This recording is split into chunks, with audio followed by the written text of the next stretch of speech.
बुल्ले शाह के पैरी रस्सी बन के बैलों के मगर पान लगे तो बुल्ले शाह कह लगे रस्सी पा लो जो मर्जी कर लो पर एक काम करियो।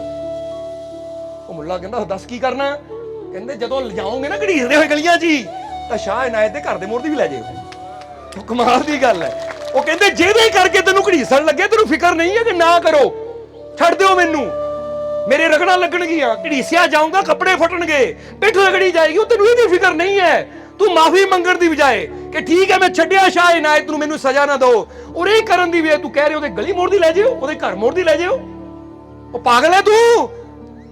तो बुल्ले शाह कहंदे पागल ही तो है क्योंकि इश्क विच पागल होए तो बिना मंजिल कदी मिलती नहीं है। पागल हो के तो पाया जाता है क्योंकि पा गल पा जेड़ा किसी गल नूं पा लैंदा ना किसी चीज नूं समझ लैंदा है वही हुंदा है पागल। इसलिए पागल बनना कोई सौखा थोड़ी है। लोकी तो उन्होंने पागल कह देंगे जिहड़े कपड़े जिन्होंने कपड़ा पाना नहीं आंदा पत्थर मारदा फिरदा दूजियां दे वो जिन्होंने अपनी समझ है नहीं वो कहदा पागल। पागल तो वो जिन्हें रब दी रहमतां नूं पा लिया होवे जिन्हें ओहदी रहमतां नूं रमज नूं समझ लिया होवे कि मेरे अंदर वो गल करन वाला है कौन बे बोलदे दी तेनू समझ है ना जिहड़ा नित तेरे विच बोलदा ए उल्ला आप फिरे टोले बाहर उसनू वांग मुर्गियां दे कूड़ा खोलदा ए ओ जरा बुझदा कौन है बिच तेरे शायद ओही होवे जेनू टोलदा ए। बुल्ले शाह रब ते तो वख नहीं आपे आवाज मारे आपे वो आप ही अंदर बोल रहा है जिन्हों बोलने वाले नू पा लिया ना वो है पागल। इसलिए पागल नू दीवाना भी कहा जाता है। उर्दू दे विच ना पागल नू दीवाना कहा जाता है और दीवाने की मंजिल उच्ची हुंदी है। असीं तां पागल समझ लेंदे हैं लै भी पागल दा मतलब कपड़े पाड़ लैंदा अपने दूजियां दे कपड़े पाड़ी जाता है दूजियां दे पत्थर मारी जाता है खाण दी अकल है नहीं। हुण ओ पागल विच और ओ दीवाने विच जमीन आसमान दा फर्क हुंदा है क्योंकि ये बीमार है। की है ये मानसिक तौर पे रोगी है बीमार है दिमाग काम नहीं करता। तो पागल तो वह है जिहड़ा जान बुझ के हर चीज नूं समझ के पता लग गया कि यही मंजिल है ਉਹਦੇ ਪਿੱਛੇ ਤੁਰ ਪੈਂਦਾ है।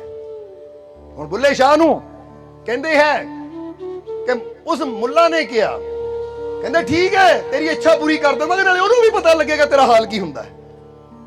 ਸਮਝਦੇ ਹੋ ਕਿ ਨਹੀਂ? ਹੁਣ ਕਹਿੰਦੇ ਆ ਜਦੋਂ ਲੈ ਕੇ ਗਏ ਨਾ ਤਾਂ बुल्ले शाह ਜਦੋਂ ਲੈ ਕੇ ਗਏ ਤਾਂ ਏਦਾਂ ਰਗੜਾ ਲੱਗ ਰਹੀਆਂ ਹੈ ਪਰ ਫਿਰ ਵੀ बुल्ले शाह ਮੁਸਕਰਾਉਂਦੇ ਜਾ ਰਹੇ ਹੈ। ਹੁਣ ਜਦੋਂ ਸ਼ਾਹ ਇਨਾਇਤ ਦਾ ਘਰ ਆਇਆ ਨਾ ਉਹਦੇ ਮੋੜ ਦੀ ਲੰਘਣ ਲੱਗੇ ਤਾਂ बुल्ले शाह ने जोर ਨਾਲ रुको रुको रुको। मुल्ला कहता शुक्र इहनूं अकल आ गई हुण माफी मंगेगा हुण माफी मंगेगा कि छड़ दिओ मैनूं मुड़ के नहीं करदा तां ही रुकण नूं कहंदा जिद्दां बंदा कहना बस करो ना मारो मैं दोबारा गलती नहीं करदा। मुल्ला ने खुश हो के कहा रुको हाँ बुल्लिया हुण दस हुण मंगदा माफी मंगदा माफी मंगदा अपनी गलती। बुल्ले शाह कहंदा नहीं वो कहते मैं रुकन नूं की हो गया वो कहते इसलिए 2 मिनट रुको 2 पल रुको वो मेरे मुर्शद दा दरबार है दर्शन तो कर लवां ते ले जाओ जिथे ले जाना।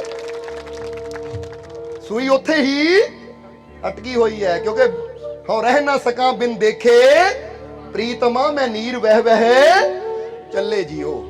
जरा समझना इधर शाह इनायत ने जो रोला देखिया ना वो भी बाहर आ गए और जदों बुल्ले नूं देखिया तो शाह इनायत दौड़ के बुल्ले को आए तो बुल्ला हस पिया इन्ने दर्द विच क्योंकि पिछे जिद्दां हुण रगड़िया जांदा ना रगड़ा लगदियां लहू भी निकल रहा है दर्द भी हो रही है पर बुल्ला हस रहा है।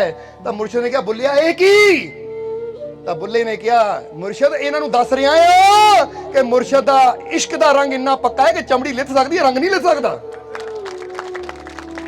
दस रहा मैं हुण चमड़ी तो लिथ रही है रगड़ दे नाल पर रंग तां ही तां बुल्ले शाह ने कहा है ना कि कोई रंग सावा कोई रंग सूआ कोई गुलाबी करदा ओ बुल्ले शाह रंग मुर्शद वाला किसे किसे नूं। हुण तुहानूं चढ़िया कि नहीं उस मालिक दे इश्क दा रंग?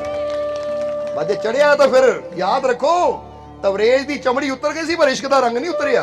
बुल्ले शाह कहंदे यही तो दसन लगे कि इदां दा मुर्शद दे इश्क दा रंग है कि चमड़ी उतर सकदी पर रंग नहीं उतर सकदा।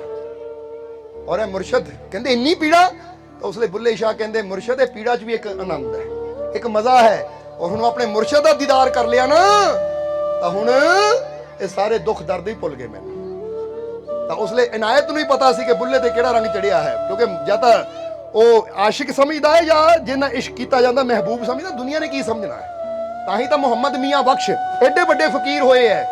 ਉਹਨਾਂ ਨੇ ਕੀ ਕਿਹਾ ਕਿ ਆਸ਼ਕਾਂ ਦੀ ਗੱਲ ਦੁਨੀਆ ਅੱਗੇ ਉਹ ਨਹੀਂ ਮੁਨਾਸਿਬ ਕਰਨੀ, ਮਿੱਠੀ ਖੀਰ ਮੁਹੰਮਦ ਬਖਸ਼ਾ ਕੁੱਤਿਆਂ ਅੱਗੇ ਧਰਨੀ। ਸਾਈਂ ਮੀਆਂ ਮੁਹੰਮਦ ਬਖਸ਼ ਕਹਿੰਦੇ ਕਿ ਆਸ਼ਕਾਂ ਦੀ ਗੱਲ ਨਾ ਆਸ਼ਕੀ ਸਮਝ ਸਕਦੇ ਐ, ਇਹ ਦੁਨੀਆਦਾਰ ਨਹੀਂ ਸਮਝ ਸਕਦੇ ਜਿਨ੍ਹਾਂ ਤੇ ਦੁਨੀਆ ਦਾ ਰੰਗ ਚੜਿਆ ਹੋਵੇ। ਇਹ ਤਾਂ ਉਹੀ ਆਸ਼ਕਾਂ ਦੀ ਗੱਲ ਸਮਝ ਸਕਦੇ ਜਿਹੜੇ ਆਪਣੇ ਮਾਲਿਕ ਨਾਲ, ਆਪਣੇ ਮੁਰਸ਼ਿਦ ਨਾਲ ਇਸ਼ਕ ਕਰਨ ਵਾਲੇ ਐ। ਉਹ ਕਹਿੰਦੇ ਇਸੇ ਤਰ੍ਹਾਂ ਕਿ ਮਿੱਠੀ ਖੀਰ ਜਿਹੜੀ ਮੇਵਿਆਂ ਬਦਾਮਾਂ ਨਾਲ ਬਣਾਈ ਹੋਵੇ ਨਾ, ਉਹ ਕਿਸੇ ਬੰਦੇ ਨੂੰ ਖਿਲਾਉਂਗਾ ਤਾਂ ਸਿਫਤ ਕਰੇਗਾ, ਤਾਰੀਫ ਕਰੇਗਾ ਕਿ ਭਾਈ ਖੀਰ ਬੜੀ ਸਵਾਦ ਹੈ, ਪਰ ਉਹ ਬਣਾ ਕੇ ਕੁੱਤੇ ਅੱਗੇ ਰੱਖ ਦਿੰਦੇ ਆ, ਤਾਂ ਕੁੱਤੇ ਨੇ ਕੀ ਤਾਰੀਫਾਂ ਕਰਨੀਆਂ? ਉਹਨਾਂ ਚੱਟ ਕੇ ਪਰੇ ਜਾਣਾ।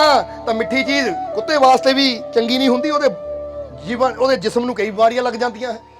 ਤਾਂ ਹੀ ਜਿਸ ਕਹਿੰਦੇ ਕੁੱਤੇ ਨੂੰ ਮਿੱਠਾ ਖਿਲਾਉਣਾ ਸ਼ੁਰੂ ਕਰ ਦਿਓ ਨਾ, ਜਲਦੀ ਉਹ ਬਿਮਾਰ ਹੋਣਾ ਸ਼ੁਰੂ ਹੋ ਜਾਂਦਾ ਹੈ, ਉਹਦੇ ਬਾਲ ਝੜਨੇ ਸ਼ੁਰੂ ਹੋ ਜਾਂਦੇ, ਸਕਿਨ ਦੀ ਪ੍ਰੋਬਲਮ ਹੋਣੀ ਸ਼ੁਰੂ ਹੋ ਜਾਂਦੀ, ਕਿਉਂਕਿ ਉਹਦੇ ਵਾਸਤੇ ਮੁਨਾਸਿਬ ਹੈ ਹੀ ਨਹੀਂ। ਇਸ ਲਈ ਮੀਆਂ ਮੁਹੰਮਦ ਬਖਸ਼ ਜੀ ਵੀ ਕਹਿੰਦੇ ਆ। ਪਰ ਇੱਥੇ ਪਤਾ ਆਸ਼ਕਾਂ ਦੀ ਗੱਲ ਕਿਉਂ ਕਰ ਰਹੇ ਆ? ਕਿਉਂਕਿ ਸਾਨੂੰ ਪਤਾ ਸਾਰੇ ਆਸ਼ਕ ਹੀ ਬੈਠੇ ਆ।